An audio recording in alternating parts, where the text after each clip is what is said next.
فرش سے ماتم اٹھے وہ طیب و طاہر گیا، اللہ اللہ اللہ اللہ اللہ اللہ اللہ اللہ۔ سبحان اللہ سبحان اللہ۔ دعا کرے بابا ہم سب کا ایمان سلامت بس رہے، اللہ پاک ہم سب کا ایمان سلامت رکھے۔ ایمان پر استقامت نصیب رہے۔ ایمان انمول ہے، کوئی قیمت نہیں ہے۔ ہر گھڑی اس ایمان میں ترقی ہوتی رہے بابا، آمین آمین۔ یہ دعا کرے۔ آمین۔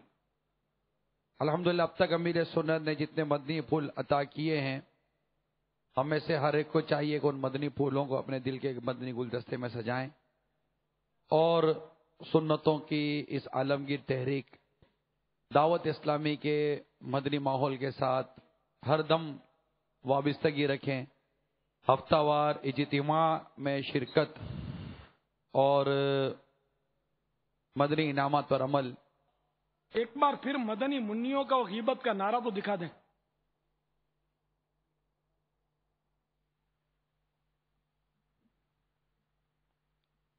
غیبت کے خلاف جنگ جاری رہے گی۔ نہ غیبت کریں گے نہ غیبت سنیں گے انشاءاللہ۔ ماشاء محبتوں کے چور چغل خور قفل مدینہ لگا رہے گا انشاءاللہ، عز و جل، قفل مدینہ لگا رہے گا انشاءاللہ، عز و جل۔ ماشاء ماشاء اور یہ ہو رہا ہے، جاری رہے گی لگا رہے گا انشاءاللہ، عز و جل،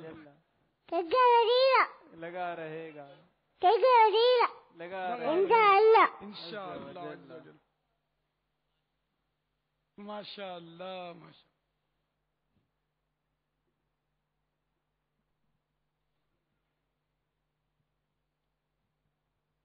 الصلاة والسلام عليك يا نبي الله وعلى آلك وأصحابك يا حبيب الله۔ السلام علیکم ورحمۃ اللہ وبرکاتہ۔ وعلیکم السلام۔ میں انس کی طرف سے باپا کی بارگاہ میں سلام۔ سوال عرض ہے، گھر میں بچوں کو فجر میں اٹھانے کا آسان طریقہ ارشاد فرما دیں۔ 7 سال کا بچہ ہو تو اس کو تو نماز کا حکم دیا جائے، 10 سال کا ہو تو مار کے پڑھا جائے۔ اول تو بچوں کو رات جاگنے نہ دیا جائے۔ چھٹی کی رات شاید صبح چھٹی ہو نا تو بچے رات جاگتے ہوں گے، گھروں میں دیر تک آج کل بھی جاگتے ہوں گے رمضانوں میں، اور اس وقت تو بچوں کی ہر جگہ بھیڑ لگی ہوگی مدنی چینل پر، شاید ان کی برادری آ رہی ہے نا، بچے بچیاں مدنی منع منیاں، تو وہ دیکھنے کا انتظار کرتے ہوں گے۔ تو یہ تھوڑا فاصلے سے ان کو یہ غیبت کے نعرے بچوں مدنی منیوں کے دکھا دیا کریں۔ تو دوسرے جو اس ٹائم آئے دور ملکوں میں ابھی تو آنکھیں ملتے ہوئے آ رہے ہوں گے، کھانا کھا کے فارغ ہوئے ہوں گے، اور 4 5 7 گھنٹے جہاں فرق ہے وقت کا، تو وہ بھی ذرا ہمارے ان ننھے منع مدنی منیوں کو دیکھ لیں کہ جس جنگ میں یہ شامل ہو جانا وہ جنگ بس فتح ہی فتح انشاءاللہ۔ بچہ جھنڈا اٹھا لے تو پھر وہ دشمن بچ کے جائے گا نا۔ غیبت کو تو انشاءاللہ چھوڑیں گے نہیں، ہم گھر سے نکالیں گے انشاءاللہ۔ تو یہ کہ ان کو جلدی سلا دیں تو اٹھانا آسان ہوا۔ اب بھلے وہ نماز پڑھے نہیں پڑھے، اس کو جس طرح بھی پڑھے۔ میں جب میرے بچے بھی چھوٹے ہوتے تھے تو میں زبردستی ان کو بستر سے نکالتا تھا۔ میں ڈرتا رہتا تھا کہیں میں پھنس نہیں جاؤں، کیونکہ مجھے حکم ہے کہ 7 سال کا ہو تو حکم دو، 10 سال کا ہو تو مار کے پڑھاؤ، تو میں کہیں میں کوتاہی میں پھنس نہیں جاؤں۔ تو میں ان کو زبردستی اٹھاتا تھا، اور جس طرح وضو کرتے تھے برداشت کرتا تھا، جیسے بھی کرتے تھے بیچارے اٹھ کے نیندوں میں، پھر وہ سجدے میں جا کے سو جانا تھا ان کو، بھلے سو جائے پڑھا رہے، لیکن کم از کم میں نے کہا یہ بڑا ہوگا اس کی عادت پڑ جائے گی کہ ایک میں نے کہا مجھے جو 999 کام کرنے ہیں تو 1000واں کام یہ بھی تو ہے نا کہ نماز بھی پڑھنی ہے مجھے اٹھ کر نیند سے۔ میں نے کہا اس کی تربیت ہوتی رہے گی، پڑھے نہ پڑھے جیسے پڑھے، اور اٹھ کر یہ سجدے میں بھلے سو جائے۔ میں تو اس طرح ان کو پڑھاتا تھا۔ تو آج الحمدللہ بچے ہمارے نماز تو پڑھتے ہی ہیں، عادت ہے۔ اس طرح آپ بھی کوشش کریں ان کو اٹھائیں اور نماز پڑھائیں. واللہ تعالی اعلم ورسولہ اعلم عز وجل وصلی اللہ تعالی علیہ وآلہ وسلم. صلو علی الحبیب صلی اللہ تعالی علی محمد. مدینہ. السلام علیکم ورحمۃ اللہ وبرکاتہ. وعلیکم السلام ورحمۃ اللہ وبرکاتہ. پیارے پاپا، میں اسلامی بہنوں کی طرف سوال کرنا چاہتی ہوں. پہلا سوال ہے کہ اللہ اور اس محبوب کی محبت اور قرب حاصل کرنے کے لیے کیا کرنا چاہیے، اور ہم دعوت اسلامی سے زندگی بھر وابستہ رہنا چاہتے ہیں، اس کے لیے کیا کیا جائے. تیسرا سوال ہے جس کے شوہر اجتماع کی اجازت نہ دیں وہ اجتماع کی برکتیں کیسے حاصل کرے؟ کیا بغیر اجازت آ سکتی ہے؟ 3 سوال ہوئی ہے. اللہ اور رسول کی محبت حاصل کرنے کا طریقہ کیا ہے یہ پوچھا. آپ دوبارہ پوچھ لو. اچھا براہ راست ہے. ابا آپ کی وہ ہاں میں نے شک پڑا. اچھا آسیہ بول رہی ہیں. جی بابا. ہاں. اللہ اور اس کے محبوب کی محبت اور قرب حاصل کرنے کے لیے کیا کرنا چاہیے؟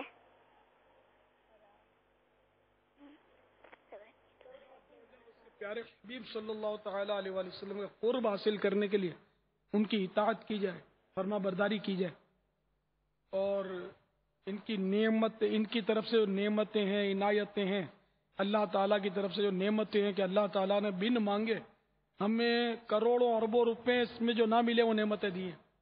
مثلا ہاتھ دیے، یہ کروڑ روپے کا بھی دینے کے لیے کوئی کاٹ کے ہم بولے 2 ہاتھ کاٹ دو کروڑ روپے لے لو، ہم نہیں دیں گے.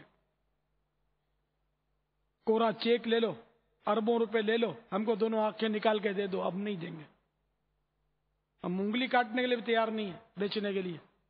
پاؤں کاٹ کے دے دو، اتنی رقم لے لو، بہت بڑی بلڈنگ لے لو، پلازا لے لو، پاؤں کاٹ کے ہم کو دے دو، ہم نہیں دیں گے. تو یہ کیا، یہ بغیر مانگے ہم کو یہ اللہ نے آزادی ہے. بغیر مانگے ہم کو سورج کی نعمت دی، چاند کی نعمت دی، ہوا کی نعمت دی، پانی کی نعمت دی، پھر ہضم ہونے کی نعمت یہ بھی اللہ نے بغیر مانگے دی کہ کھانا پانی ہمارا ہضم ہو جاتا ہے. اگر یہ سارا اکٹھا ہو جاتا تو ہمارا کیا بنتا. جیسے کہ پیٹ میں ہوا ہے، ہوا بنتی ہے پیٹ میں، تو وہ اگر نکلنا بند ہو جائے تو کیا ہو، آدمی کی حالت خراب ہو جائے. میں اس میں کوئی حکایت یاد آئی مجھے کہ ایک بادشاہ کی پیٹ کی ہوا جو تھی وہ رک گئی، بند ہو گئی، نکل نہیں پا رہی. اب وہ تڑپے، بہت تکلیف، بڑا علاج کیا لیکن وہ نکلے نہیں. پھر کوئی وہ اللہ کا نیک بندہ ان لوگوں کو مل گیا تو بادشاہ نے اعلان کر دیا تھا کہ میں جو میرے پیٹ کا علاج کر دے میں اس کو آدھی سلطنت دے دوں گا. تو وہ اللہ کا نیک بندہ پہنچا، اس نے بولا تمہارا یہ علاج تو ہو جائے گا لیکن لوں گا پوری سلطنت، پوری سلطنت تمہاری لے لوں گا، تم ہٹ جاؤ، میں بادشاہ بنا دو مجھے تو میں علاج کروں گا. تو ٹھیک ہے مجھے منظور ہے. تکلیف اتنی تھی کوئی علاج کارگر ہو نہیں رہا تھا. تو اس بزرگ نے کوئی علاج کیا جس سے وہ اس کا پیٹ ہلکا ہو گیا، ہوا نکل گئی اس کی. اب وہ بادشاہ حسب وعدہ سب کے سامنے ترکیب تھی کہ میں ہٹ جاؤں گا، میرا بس تکلیف دور ہو جائے، میں عام آدمی کی طرح گزارا کر لوں گا، اس طرح میں کب تک تڑپوں گا. وہ تو اللہ والے تھے، انہوں نے کہا کہ مجھے یہ حکومت نہیں چاہیے، اس دنیا کی ذلیل حکومت کو میں کیا کروں جس کی قیمت پیٹ کی گندی ہوا ہو. بہت بڑا یہ زبردست مدنی پھول ہے سمجھنے کے لیے کہ یہ دنیا اور دنیا کی حکومت ہے. اس کو ہمارے مطلب جو بزرگان دین رحمہم اللہ المبین جو ہے وہ آنکھ اٹھا کے دیکھتے بھی نہیں. نو لفٹ کسی کام کے لیے، سب بیکار ہے. اللہ والے جو ہیں تو وہ مطلب اب یہ واقعہ ہو سکتا ہے کسی نے فرضی گڑا ہو، لکھا ہو عبرت کے لیے تو بھی صحیح ہے. عبرت کے لیے ایسی حکایتیں ہوتی ہیں کہ لکھی جاتی ہیں کہ دنیا مطلب کسی کام کی نہیں ہے. تو یہ اللہ تعالیٰ نے ہمیں یہ نعمت بھی دی کہ بغیر کسی یعنی کہ ہمارے مانگے یہ سعادت بھی حاصل ہے. تو جو بھی پیٹ میں جو بھی ایسی چیزیں وہ سب نکل جاتی ہیں. نکلنا بند ہو جائے تو آدمی جی نہیں سکتا. آگ کی نعمت اللہ نے دی، آگ بہت بڑی نعمت ہے، ورنہ آپ